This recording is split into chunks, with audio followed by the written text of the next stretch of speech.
Hey guys, Furum here, and today I'm going to be showing you me winning the Yamaha YZF-R6 and then testing it in multiplayer. My tune is 010010 and in Pro Kit's 5030 because I wanted to do 5 on the transmission, but I didn't actually get enough in the boxes. And as you know, bike parts are kind of difficult to come by, so we get what we get. So this R&D was not very difficult at all, thankfully, because the bike, while being pretty good, isn't exactly great at anything, as unfortunately all the bikes seem to be.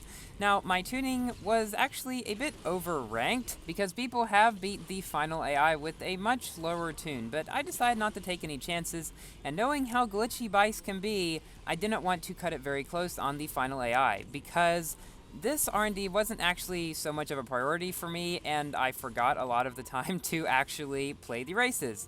Because, let's face it, bikes just are not usually worth it. Unless, I suppose, you're going for the Lamborghini Huracan in the Moto Blitz season, but I gave up on that a long time ago. But I am still going to be trying to get all new bikes and cars, no matter how useless they may be, so that I can make a video about them for you guys. So one thing I found when driving this bike is that I believe it is one of the best driving bikes in the game, and let me explain that.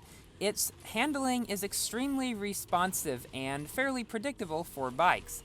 Its drifting is also not overly sensitive, meaning you can drift punch without having to worry too much about hitting the inside or something like that, because a lot of bikes, that's what will happen if you drift punch. Also, some other bikes do not really handle very well, meaning they don't turn a lot when you turn the bike, which is kind of weird since that is one thing bikes are supposed to be very good at. And thankfully, this one does it very well. So I beat the final AI by 3 seconds. Interesting fact for those of you who didn't know, the final AI isn't actually an AI at all, it is just a ghost of a recorded person playing the race. And here we go, I have so far achieved all bikes that have come out in Asphalt 8. And I can tell you that this one would be quite good before the current update. And the reason I say that is, it has a good speed around this rank, 230 miles per hour, while not being the greatest, is not terribly far behind the M2 and Cobras.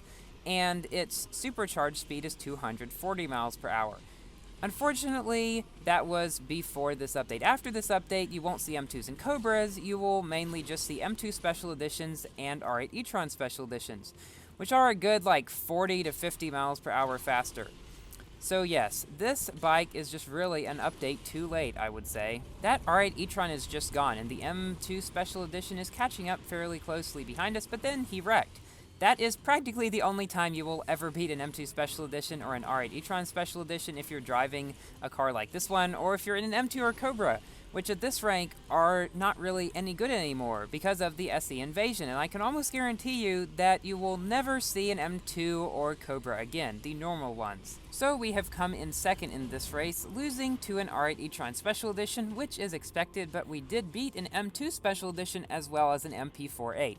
The MP48 is not very good at this rank. The reason you may see quite a few of them is because people who are new to the game have managed to find all of the blueprints needed to assemble the car. And I'm kind of surprised I did not get knocked down then.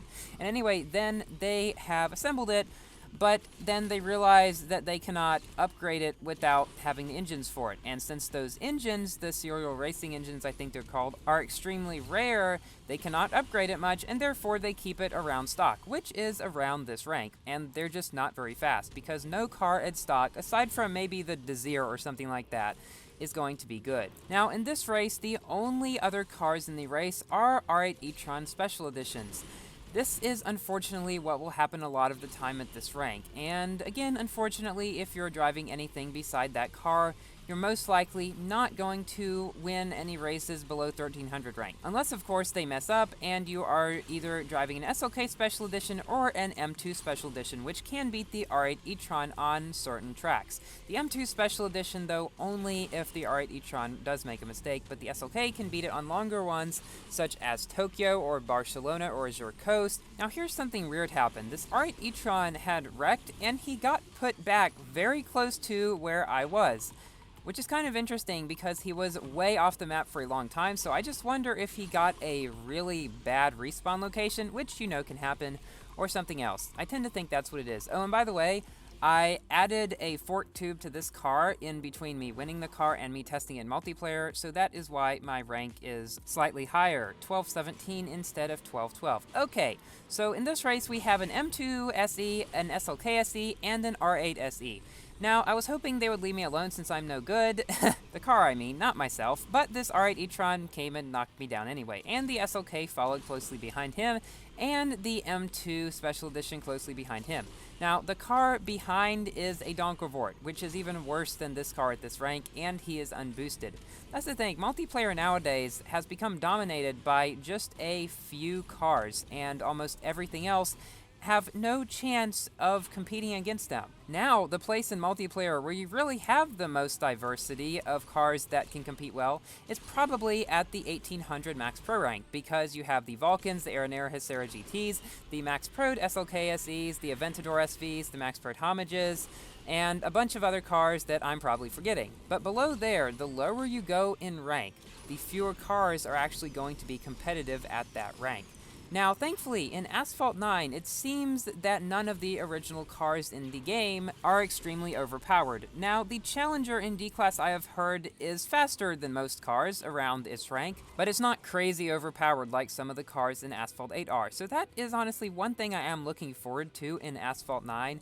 Just the fact that multiplayer will be a lot more balanced, I think, because we'll just have normal cars, kind of how this game started out. Only, I think, one of the original cars in the game, in this game, was actually able to be multiplayer tuned to be very good at a low rank. That was, interestingly enough, the Renault Clio. Practically no one knows this, but the Clio was in fact the real first multiplayer car in Asphalt 8. And here this R8 e-tron knocks me down even though he knows he could win very easily otherwise, and yeah, that's unfortunately what will happen with those cars around this rank. So back to talking about the Clio, the reason it was never really given a chance as a multiplayer car was because when this game first came out, no one really cared about multiplayer tuning or anything like that. I mean, the previous games in the series had no overpowered multiplayer cars, and I'm not even sure how much multiplayer even existed in the previous games in this series. I'm sure it did, but not to the extent that it does in this game. I think this factors in as to why Asphalt 8 has become such a tremendous success among players, with over 350 million downloads across all platforms. This is larger than the entire population of the United States of America. Sure, Gameloft may be greedy at times, and they seem to be getting even more so, but we got to admit that they built an extremely good game from the beginning. When this game first came out, it was like superb.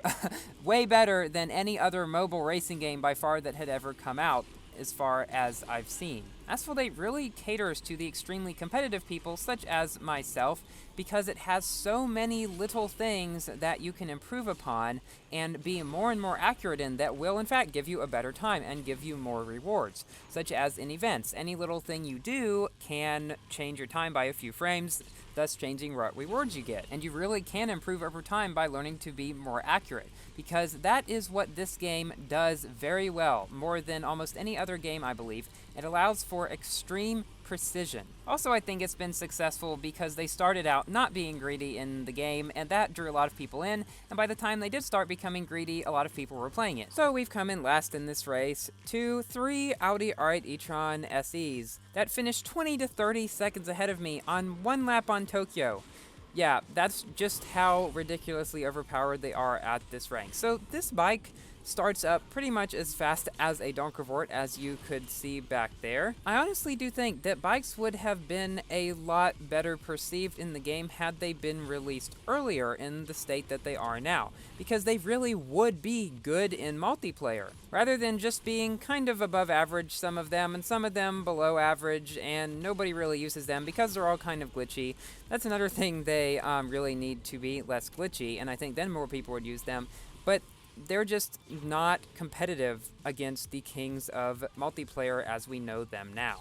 So this bike is probably in the top few bikes in the game that are good for multiplayer. The best ones I still think are the Suzuki, BMW S1000RR, and possibly the Kawasaki Z800. but this one is fairly close up there as well. Now, I would say that if you got it in its R&D, it might be worth it just so you have a bike that actually drives well. But it's probably not worth it if you don't care about bikes. So thank you all for watching. Please like the video if you enjoyed and consider subscribing for more Asphalt 8 content. And I will see you later. Goodbye.